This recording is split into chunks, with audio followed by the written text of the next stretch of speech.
Salut les filles, ici Laura, bienvenue sur enformepourelle.com. Je donne des conseils pratiques sur l'entraînement pour avoir un poids santé et être bien dans votre peau. Donc aujourd'hui, je vous parle d'un petit concept. Dans le fond, ça m'a fait penser à ça hier. Non, en fait, c'était hier soir, on écoutait un film. Puis dans le film, il y avait vraiment un scénario qui m'a fait comme réaliser qu'il y a probablement beaucoup de personnes qui pensent ça. Puis justement, je voulais en partager avec vous, donc c'est pour ça que j'ai décidé de faire la vidéo ce matin. Mais dans le fond, la scène du film, c'est que t'as un gars sur le tapis roulant qui est en train de courir, puis il est pas de bonne humeur, tu sais, il veut se défouler, donc il court quand même assez rapidement. Puis t'en as un autre à côté, son ami, qui marche, et il est en train de manger une barre de chocolat.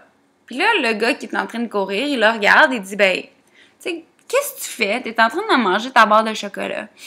Il dit, ben, je sais pas si tu sais, mais moi, je suis en train de marcher, je suis en train de brûler du gras, puis toi, t'es en train de brûler du muscle. Fait que c'est qui, là, qui est en train de faire son smart?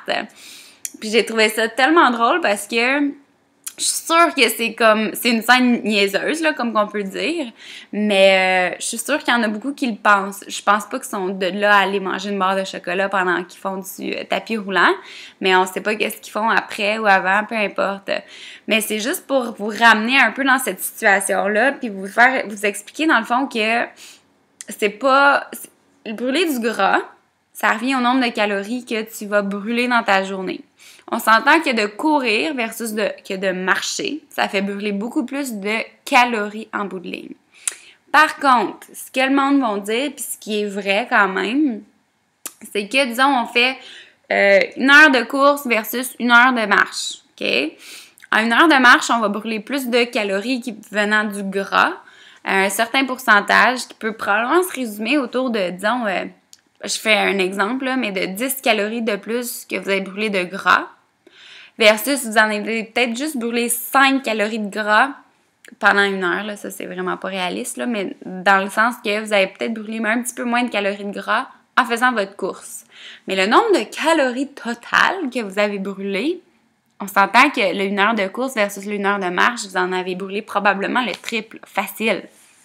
Donc, qu'est-ce qui est mieux? C'est sûr que une calorie de graisse, oui, vous êtes allé chercher un petit peu plus de réserves de graisse, mais les réserves totales, vous n'avez même pas été proche du même nombre de calories. Donc, faut pas oublier que le plus important, c'est de brûler le plus de calories possible. Non seulement ça, mais quand on augmente l'intensité, ça peut jouer sur notre faim. Donc, on diminue, dans le fond, quand on marche, pardon, mon nez me pique tellement. Quand, dans le fond, on marche, c'est pas vraiment intense. Vous pouvez, oui, dire je mets une pente, puis je travaille plus mes fesses, puis c'est super, mais vos fréquences cardiaques, là, c'est ça qui est important. Faut aller augmenter ça. C'est dit, dans le fond, que quand on fait de plus haute intensité, notre appétit, elle diminue. Donc, après l'entraînement, on n'aura pas cette sensation de faim. Il faut quand même prendre un shake de récupération ou un petit repas, une petite collation pour refaire nos réserves. Mais la marche, là, tout ce que ça va faire, c'est que ça va ouvrir votre appétit. Donc, non seulement ça, mais vous n'allez pas brûler autant de calories, mais vous allez arriver chez vous et vous allez avoir super faim comparativement à si vous avez fait des intervalles ou si vous avez couru. Donc là, je fais ça en général. Là. C'est sûr que d'une personne à l'autre, ça peut varier un peu. Mais c'est vraiment de comprendre que c'est le nombre de calories total. Plus c'est intense, mieux que c'est. Donc, dans la deuxième capsule, je vais vous donner un petit peu des petits trucs, comment augmenter votre intensité sans être en train de mourir ou d'avoir des nausées ou quoi que ce soit, parce que c'est vraiment pas le but. Donc, je vais vous donner mes petits trucs dans la deuxième capsule. Donc, aux membres, je vous vois dans 2 petites secondes. À tout de suite.